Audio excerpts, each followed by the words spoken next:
Assalamualaikum warahmatullahi wabarakatuh. Salam, Om Swastiastu, Namo Buddhaya, salam kebajikan, selamat sore, salam sehat untuk kita semua. Yang saya hormati teman-teman media yang hadir pada sore hari ini di Kejaksaan Negeri Alor. Yang saya hormati dan saya banggakan teman-teman Kasih. Sore hari ini saya didampingi oleh Pak Kasibidsus, Pak Kasintel, dan Pak Kasidatun. Syukur alhamdulillah pada sore hari ini kita bisa berkumpul di Kejaksaan Negeri Alor ini dalam keadaan sehat walafiat. Teman-teman media semua, pada sore hari ini saya akan menyampaikan beberapa hal terkait perkembangan penanganan perkara DAK di Dinas Pendidikan Kabupaten Alor tahun 2019. Yang pertama, bahwasanya kita telah mendengar putusan pra peradilan oleh Hakim Tunggal pada Pengadilan Negeri Kalabahi yang pada pokoknya menolak seluruh permohonan pra peradilan dari pemohon atau tersangka. Bahwa adapun yang menjadi pokok permohonan pemohon melalui penasihat hukumnya adalah sebagai berikut. Yang pertama, tidak sahnya penyidikan yang dilakukan oleh Kejaksaan Negeri Alor karena tidak memiliki kewenangan untuk melakukan penyidikan. Yang kedua, tidak sahnya penetapan tersangka. Yang ketiga, tidak sahnya penahanan tersangka. Yang keempat, tidak sahnya penghitungan kerugian negara yang dilakukan oleh Inspektorat Daerah Kabupaten Alor. 1. Bahwasanya dalam putusan pra peradilan tersebut menyatakan penetapan tersangka dan penahanan tersangka telah sah menurut hukum, di mana telah cukup bukti atau minimal 2 alat bukti yang sah untuk menetapkan pemohon sebagai tersangka sesuai alat bukti keterangan saksi, keterangan ahli, dan surat yang telah ditemukan oleh penyidik Kejaksaan Negeri Alor. Yang kedua, bahwa dapat kami tanggapi isu yang beredar terkait kewenangan Inspektorat Daerah Kabupaten Alor dalam melakukan penghitungan kerugian negara.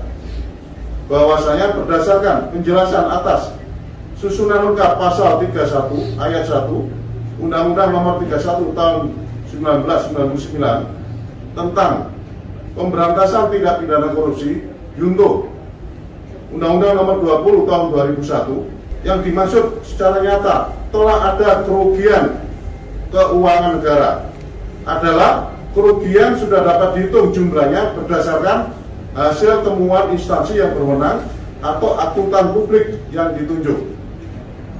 Berdasarkan pasal 20 ayat 4 Undang-Undang Nomor 30 tahun 2014 tentang administrasi pemerintah yang berbunyi, jika pengawasan aparat intern pemerintah berupa terdapat kesalahan administrasi yang menimbulkan kerugian keuangan negara sebagaimana dimaksud pada ayat 2 huruf C, dilakukan pengembalian kerugian keuangan negara paling lama 10 hari kerja terhitung sejak diputuskan dan diterbitkannya hasil pengawasan.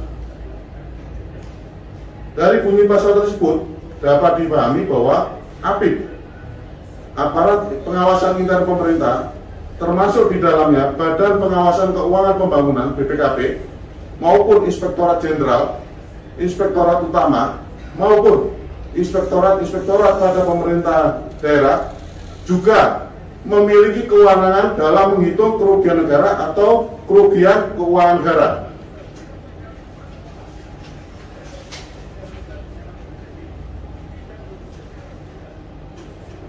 Tiga, bahwa kemudian terkait kewenangan jaksa dalam melakukan penyidikan dapat kami jelaskan dalam sudut pandang internasional ya, yang disepakati secara aklamasi oleh anggota PBB termasuk Indonesia. Jaksa juga berwenang untuk menyidik. Dalam butir 11, peran jaksa bukan hanya menuntut, tetapi juga investigasi dan supervisi. Beginilah bunyi ketentuan dalam pedoman peranan jaksa yang sudah disepakati negara-negara anggota PBB itu. Yang keempat, bahwa kami menghargai setiap upaya-upaya hukum yang diajukan oleh kuasa hukum atau penasihat hukum tersangka.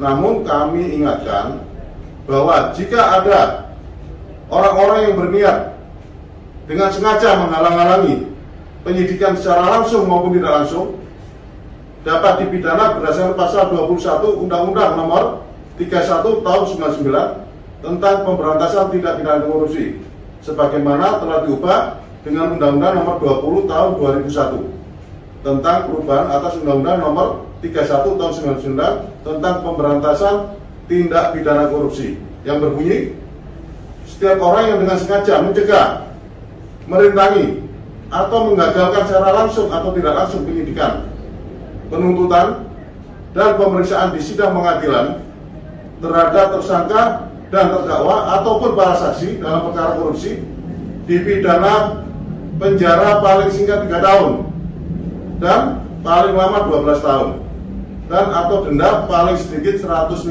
juta dan paling banyak 600 juta. 5. Bahwa dengan tolak ukur bahwasanya tindak pidana korupsi bersifat tindak pidana yang luar biasa, extraordinary crime, karena bersifat sistemik, endemik, yang berdampak sangat luas, yang tidak hanya merugikan keuangan negara, tetapi juga melanggar hak sosial dan ekonomi masyarakat luas, sehingga penindakannya perlu upaya komprehensif, extraordinary measure, sejalan dengan petunjuk teknis pola penanganan perkara tindak pidana khusus yang berkualitas oleh Jaksa Agung Muda Tindak Pidana Khusus. Demikian hal-hal yang dapat kami sampaikan pada kesempatan ini. Lebih kurangnya mohon maaf. Mungkin perlu kita buka sesi tanya jawab atau cukup? Cukup ya? Oke. Saya kira gitu teman-teman sekalian. Terima kasih atas kehadirannya. Saya akhiri. Wassalamualaikum warahmatullahi wabarakatuh. Salam, Om Santi Santi Santi Om. Namo Buddhaya, salam kebajikan, selamat sore, salam sehat untuk kita semua. Terima kasih.